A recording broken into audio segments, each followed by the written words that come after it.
Ready? Yeah, I'll just count how many setups we It got. was obviously an eventful 36 hours for you with everything that went on with the trade deadline. How do you describe kind of what you were seeking with having an opportunity to explore what might be out there with other teams, and what was the last 36 hours like for you? Sorry, say it again? Just in terms of everything that went on yesterday, Right. in terms of being granted permission to Uh-huh. explore trades, what were you seeking through that, and how would you just describe the experience of kind of being in that roller coaster ride for a day or so? I mean, I would say overall seeking opportunity. That's the biggest thing for me. I mean, I feel like mentally it was a busy day, but I mean, of course, nothing ended up happening. So I mean, really just going about a normal Tuesday until the deadline hit, and then reset my mind and focus on New Orleans. Are you surprised to be here today, just given that they did give you permission to seek a trade? Did you think you were gone? I'm sorry, say it again? Are you surprised that you're here today? Like, when they gave you permission to seek a trade, did you think that you would be off somewhere else today? Oh yeah, for sure. Are you still interested in contract negotiations with the Bears? Yeah, I mean, not really too focused on it right now. Just want to continue to stack this season, continue to build my resume best I can, and I mean, I have some personal goals that I want to achieve, and then from there we'll figure that out when that time comes. But that's not what I'm interested in right now. I'm trying to win. Are you disappointed, Jaylon, that nothing happened that you seemed to desire at the trade deadline? I mean, yeah, I would say as far as some things that I would want, I feel like nothing in a sense that I wanted has happened so far as contract, trade, anything like that. But I mean, it's not. I feel like there's something bigger. Maybe the timing wasn't there. And I mean, again, I've always said that I'm gonna let God take the wheel on it, and I don't want to try to force anything. And since it doesn't happen, I feel like there's a reason why some things haven't happened yet. So I'm gonna just continue to play ball, continue to grow, and see what happens after that. Jaylon, how did it happen? How did you guys go from a few months ago, Ryan Paul's talking about wanting to have you here, you talking about wanting to be here, Mhm. to you asking to be traded?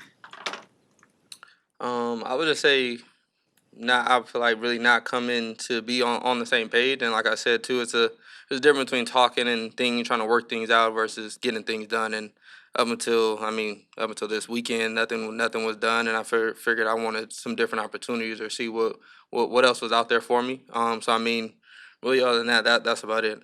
Do you want, Jaylon, do you want to be here long term? Yeah, I've said that since I got here. When you got permission to seek a trade, did your agent get a sense of what other teams thought you were worth financially? Yeah, I would say so. Was that fundamentally different than the impression you had got from the Bears about what they thought you were worth? In some cases, yes, sir. Joe, would you want to see in March when the open market happens what kind of bidding war would be for you? Would that be something that would be beneficial for you? Yeah. 100%. Why would you describe that there is such a gap between what you feel you're worth and what the Bears are telling you they think you're worth? I don't know. Jaylon, to what extent, if at any, will you be more tilted towards doing things that build your resume, like going for picks or whatever it is out there, the things that help Jaylon Johnson, maybe not at the expense of the defense, but just, that help you build your resume? Has that approach changed at all now that this situation's ensued? Nah, I've been playing high-level football all year, so nothing for me is going to change. My attitude isn't going to change. Me being who I am isn't going to change. And, I mean, at the end of the day, me doing what I need to do helps the Bears as well. So it's not like I can just help myself and not help my teammates. So, I mean, at the end of the day, my level of expectation of play and making plays hasn't changed just because of the situation. I'm still going to continue to play the game at a high level, continue to reach to get interceptions and turn the ball over, and I only know that's going to make the value go up. But you've acknowledged, I think, that there's one of the reasons your numbers are low interception-wise, because you don't take chances that maybe other players do because you don't want to get burned or whatever. Are you more likely to maybe go Burned or whatever, or playing more technically sound than other players? I said burned or playing more technically sound. Well, either way. Nah, it's not either way. It's a difference. But are you more likely to take risks now? Nah, I continue to play my game. How does it come across to you when a team goes and makes your team goes and makes a big trade yesterday for Montez Sweat, and they've said we are in a position to reward our players first? Does that not sit right with you when they make a move like that? Obviously, it's a business. You gotta make sure this roster's in a position to compete. But how did that sit with you when you heard that? Honestly, I didn't really think too much of it. I think it'll be a different situation in a sense if I know he's up for contract as well. So I mean, it'll be a different situation if it was a trade and then sign. That would be in a sense I feel like something that I would feel more so than just an initial trade. But I know the opportunity's there and somebody has to get paid. I know that. So if he does get an extension before, that not sit right with you? No, it wouldn't for sure. Jalen, when we talked to you in the summer, right after Trayvon Diggs signed his extension, you kind of expressed a self-awareness that I haven't produced on that level, and so that's not where I am. Has your self-value changed since we talked to you then, or Has my self value changed? what you think you're worth contractually? I would say yes and no. I feel like for one, I played my best year that I played at the Bears for one. Two, I feel like my impact is greater than it has been.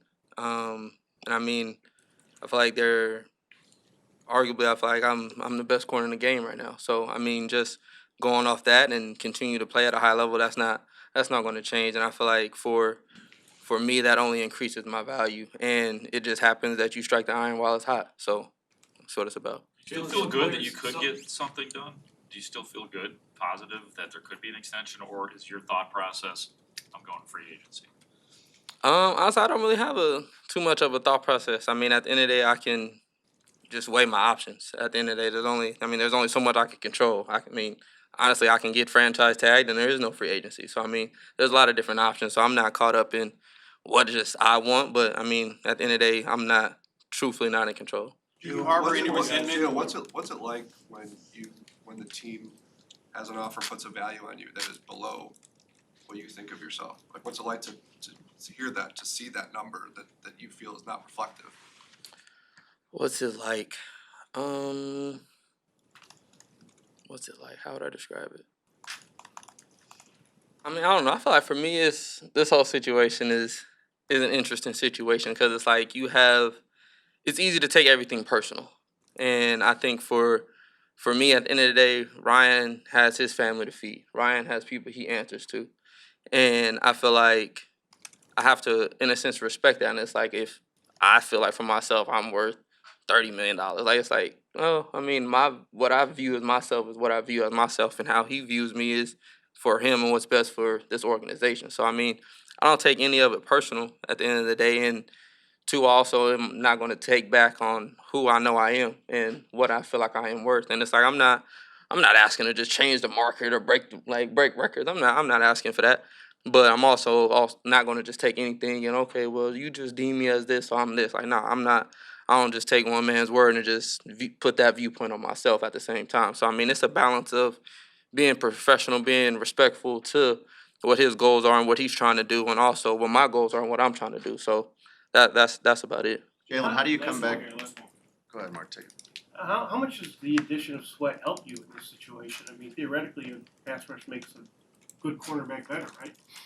Yeah, for sure. So I mean, hopefully he comes in and continues to be that dog that he's shown over the years and get some tip passes, maybe that fall my way, or get the QB to throw the ball off target a little bit and just allow it to fall in my hands. But you're upbeat about that, right? I mean, I know you're disappointed in the contract thing, but you're upbeat about the additions that they did make, right? What it could do for this defense. Yeah. Jalen, how do you come back to now play at least the rest of this season for an organization that you feel hasn't respected and valued you properly? I play for God and I play for myself first. So I mean, that's not none of those aren't going to change. I mean, all the Bears. I mean, I'm always thankful and gratitude, but I play for something bigger than just the C on my helmet. I play for God. I play for myself. I play for my family, and then with that comes, of course, playing and representing my organization. So, I mean, my passion, my fire for the game isn't going to change over a contract, lack of trade. I mean, I'm still going to go out here and play high-level football, and that's what I've been doing all year. Thanks, Jim.